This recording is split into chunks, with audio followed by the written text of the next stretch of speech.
রাধে রাধে বন্ধুরা, আজকে রাঁধুনি তনুজা চ্যানেলে স্বাগতম। আজকে পনির বানাবো, তাই কড়াই গরম হয়ে গেছে, তেল দিব। আশা করি ভগবানের কৃপায় তোমরা সবাই ভালো আছো। তেলটা গরম হয়ে গেছে, পনিরটা ভেজে নিব।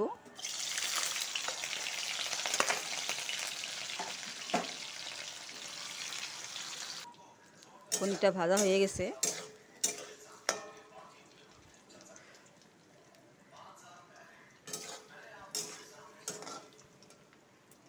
নামাবো।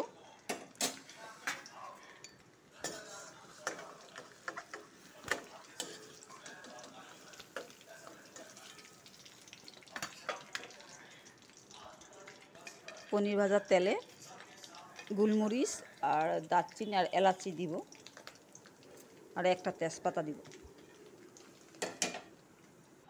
আলুটা ঢেলে দিব, পনির সাইজে আলুটা কেটে নিয়েছি, আলুটা ঢেলে দেব।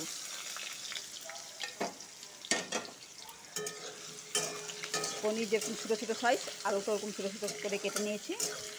আলুটা ভালো করে ভেজে নিব।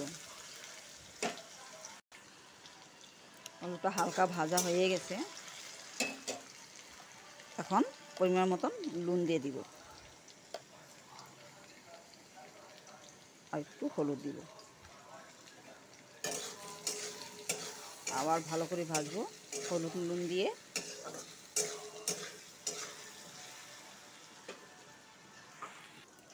আলুটা লাল লাল করে ভাজা হয়ে গেছে। এখন আদা বেশি না, আদা পেঁয়াজ আর একটা টমেটো আর জিরার গুঁড়ো, ধনার গুঁড়ো আর কাঁচা লঙ্কা পেস্ট ঢেলে দিব।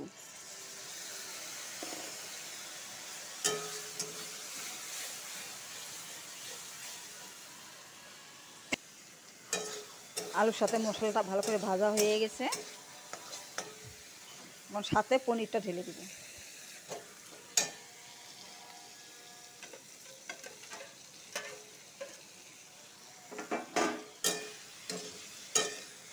পনিরটার সাথে আবার একটু ভালো করে ভাজে নিব মশলার সাথে।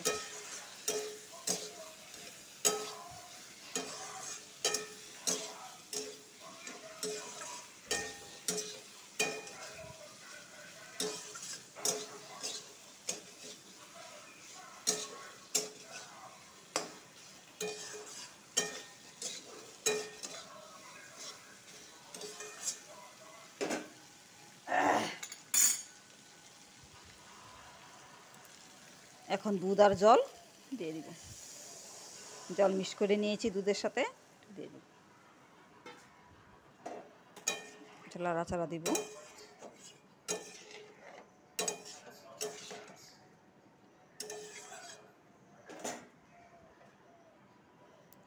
1 মিনিট মতন ঢেকে দিব, আলুটা সিদ্ধ হওয়ার জন্য 1 মিনিট মতন ঢেকে দিব। এখন উঠাই দেখব আলুটা সিদ্ধ হয়ে গেছে কিনা, দেখি। হ্যাঁ, সিদ্ধ হয়ে গেছে। আর একটু সিদ্ধ হবে না, আর একটু সিদ্ধ হবে।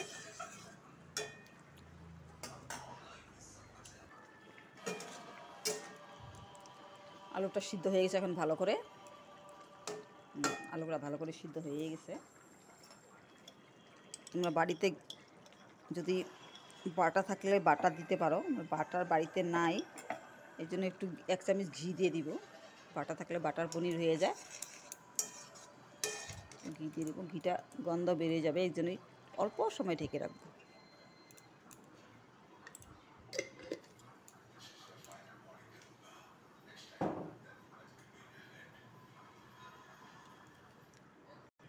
হয়ে গেছে, নামাবো।